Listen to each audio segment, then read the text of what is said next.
keep training that pattern, there's other ways. It's going to create a new way. Yep.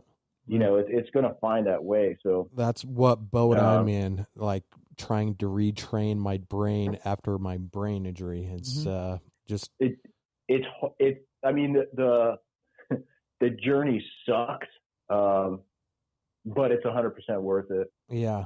Like in the moment, I hate it. I despise it. I get, you know, you just get so angry and frustrated. I think part of it is because you know that you can do it. It's like I used to do this. Yeah. Like I'm 39 years old. I shouldn't be having to learn how to walk. Yep. You know, but then it's one of those things. Every time I'm done and I see the results from it, it's like, okay, it sucks, but it's worth it. Yeah. What accomplishments are you most proud of? Like bachelor's degree, anything like that? Yeah. So, we moved out here, and there was a guy at the church we went to, and he was working at Grand Canyon University. And, you know, one of my biggest regrets when I was in the Marine Corps was taking advantage of the tuition assistance, where you can like go to school while you're in and they'll pay for it. Right. I was like, man, I had the GI Bill. I don't want to waste this, but I was working. I'm like, I can't like go and go do a degree somewhere. And so he was telling me about Grand Canyon, and I was online looking at some of their stuff, and I did one of those request information. Then at the end of the week, I got a phone call from them, and we were talking. I was on the phone for like 2 hours with this guy, and by the time I hung up the phone, my wife's like, "So what happened?" I was like, "I think I just signed up for college." You know, it's kind of one of those where like we were just talking, and he's like, "Yeah, so I'll submit for your transcripts." You know, from when I had gone to college before. I was like, "Oh, okay." And then it's like, oh, I guess I'm going to college now. So I did my bachelor's in 3 years, working full time. I guess this is one of those. I think my proudest accomplishments always revolve around, I'm going to do this the hardest way, just because I'm an idiot. Yeah. I'm just too stupid to quit, I guess. Yeah. So I did my bachelor's in 3 years. And graduated with a 4.0 GPA. That's awesome. And I think beyond more than, hey, I did this, it was modeling that to my son, that this is important and it can be done. That, you know, I don't care if he sees me as, you know, my dad's smart. He did this. He did whatever. It's more, it's the principle that there is no excuse for not getting these things done. Sure. If it's important to you, you will find a way, and you're gonna overcome those obstacles. And I think the backside of that was, you know, we're talking about overcoming these obstacles and just kind of the mental hurdles of that. You know, during that time, my dad had gotten diagnosed with lung cancer, and they didn't find it until he had gotten this lump on his head. And that's what was kind of, that's the thing that sucks about lung cancer, is you know, you really don't find it until, and it was one of those things where, and this is, so all this took place before I had my bad flare-ups and stuff. So it was kind of part of the mental battle with this, was I couldn't just call my dad and talk to him, because me and my dad kind of had a rocky relationship growing up. But after I joined the Marine Corps and kind of got my life straightened out, we became very close.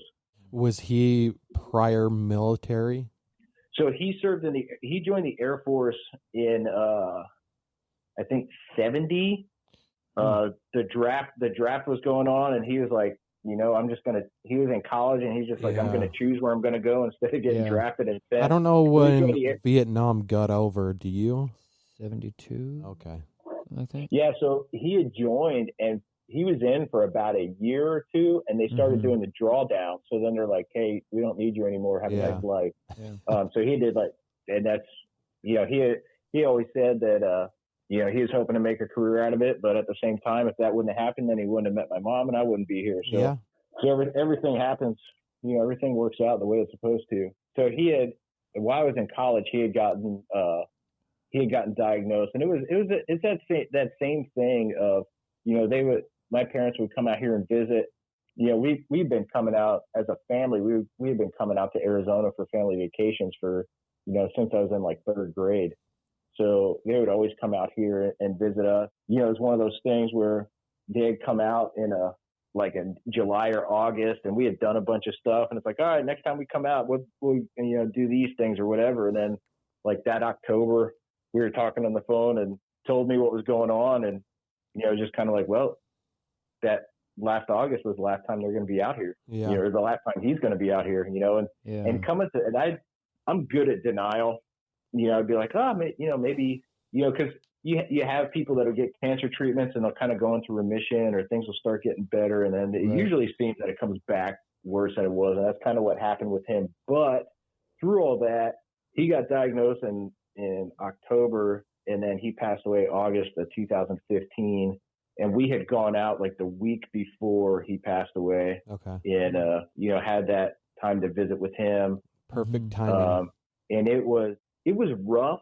There's never anything easy about losing a parent. But I think the biggest thing for me was I'm on the other side of the country. So when he passed away, I flew back for the funeral and stuff. And then, your job only gives you like 5 days for it's like, are you serious, dude? You get 5 days.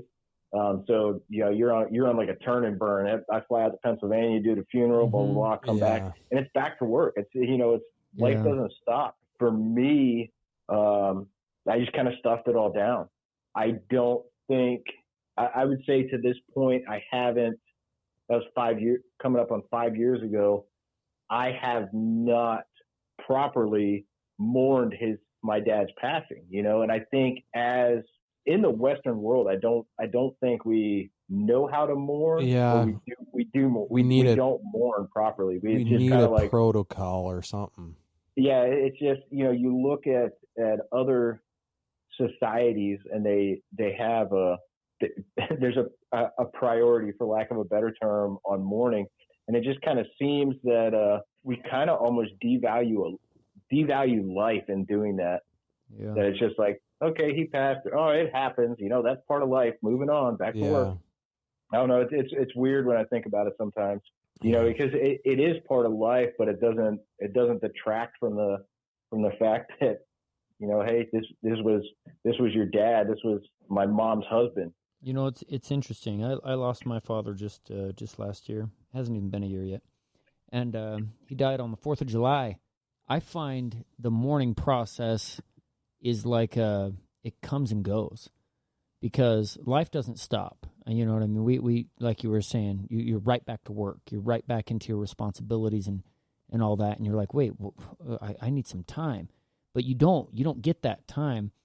So I'll purposely check out for a little bit and just think about him, write a song about him, write down some poetry or some lyrics.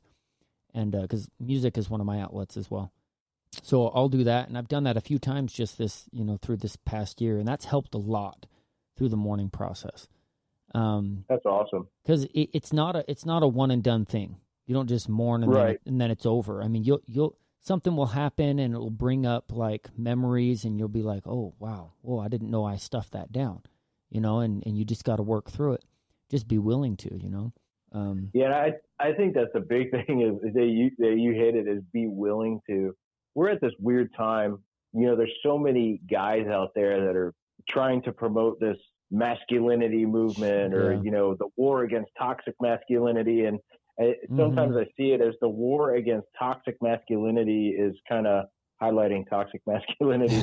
Or it's just kind of, it's that thing where it's like, if you have to tell somebody that you're an alpha male, you're not an alpha male.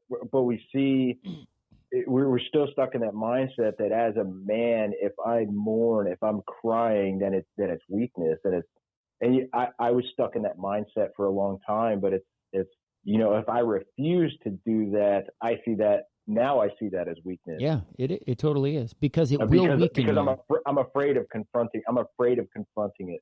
Yeah. I don't want to confront the fact that I can't call my dad anymore. Right.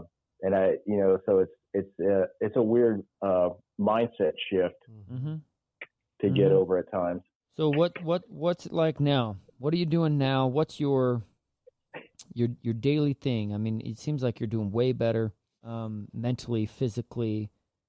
I want to find out like who motivates you and like where you get inspiration from. There's quite a few people out there.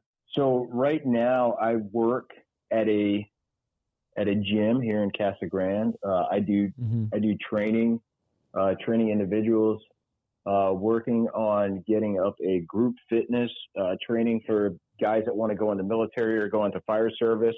I got certified through the National Strength and Conditioning Association as a tactical strength and conditioning facilitator. So that's cool. Yeah, are you going to the conference? I mean, are they having it this August? So I found out that it's canceled, that the TSAC annual is canceled. So I was kind of bummed out about that. I just made my reservations, and then one of the people that I follow, Nate Palin, he heads up the tactical division. He let me know it was canceled. So kind of bummed out. That's about where that. I got certified as well, is a National Strength and Conditioning Association. But I'm a coach, so like strength coach. And but you're a CSCS. Yeah, that's right. Yeah, and, that's my next goal. It's great. I have the book. I'm studying. It's great. It's a lot of information, dude. It's a 4-hour timed test. It sucked, but so I went in and took my test, and because I did the practitioner's course for the TSAC. And I was excited. It was out in San Diego, and Brent Alvar taught it, and he's the one that wrote the book. So it's kind of like, hey, there you go. Who better to learn from? Yeah, man. Super awesome guy, and he's on the ballot to be kind of like the president of the NSCA. So no, I've heard his name. If you're a member of the NSCA and haven't voted yet, I'm going to throw in a plug for Dr. Alvar. He's amazing and knows so much and can communicate it so clearly. And I mean, he cares about, he's not just like, I'm a coach, I'm the best. I think he is one of the best. He forged a huge path with this, with the tactical strength and conditioning. That's cool. And he cares about it. So when I went in to take the test, I came back from that course and I'm like, all right, I got to take the test now. And I was sweating it, so it's one of those things like, I feel like I know it, but I just don't want to go in there and just biff the whole thing. And so you go in, and it's that proctored exam, so it's empty your pockets, put everything in the locker, and I texted my wife and I'm like, all right, I'm going to take the test. Here goes nothing. They take you in, you get your whiteboard and stuff, and I'm sitting there and we get logged in, and the first question comes up, and I'm like, oh, this is easy. I click it. It's like, all right, now that you understand how the testing process works, let's begin. I'm like, oh, no. And the first question comes up. I'm like staring at it. And I'm like, I don't remember reading this in the book at all. Yeah. Like, I'm like, oh, my goodness. And I'm like flagging questions because you can flag them and go back. So I was like, well, let me flag this because maybe I'll see something later on that's going to, help me answer this. And, by the time I get done, it's like, no, nothing. I just leave it as is. I was done with that test in 45 minutes, and I was like, "Wow!" I'm like sitting there. Do you want to submit this test? And I'm like, I sat there for like 5 minutes staring at the screen, like I don't know. Then finally, I was like, oh, here goes nothing. I submit it. You're whoever will be along, and I'm like, all right, I'm gonna leave here and go reschedule my test for 90 days, and because I'm like, you have for the TSAC, you have 2 hours. And I was done in like 45 minutes. And I'm like, bro, there's no way I passed this thing. And then you get done. And then they do all the admin stuff before they give you your score. I'm just like, just tell me I failed so I can, leave in shame and go reschedule. And then she's like, she's going through everything. She's like, all right, get your stuff out of your locker. I'm like, can you give me my just tell me what I got. And, so finally, she's like, I get everything. She's like, all right, here you go. Congratulations. I got like an 87. I'm like, man. Oh, that's awesome. My goodness. I was like beyond elated about it. That's awesome. They didn't even tell me, man. They just like, pass or fail. That's it. That's all you get. And they're just like, you passed. I'm like, oh, okay. Oh, yeah. Cause they gave me like a whole printout. So it gives you like a breakdown of each section, how you scored. See, that's how it should be. I mean, I did mine back in 2010, 2011. So, I mean, maybe I don't know, maybe they're doing better now, but. So you actually use that for your personal training and things like that. You want to get into actually training people that are going into the military. So it's more yeah, specific. and I've been talking to fire departments around here because the International Association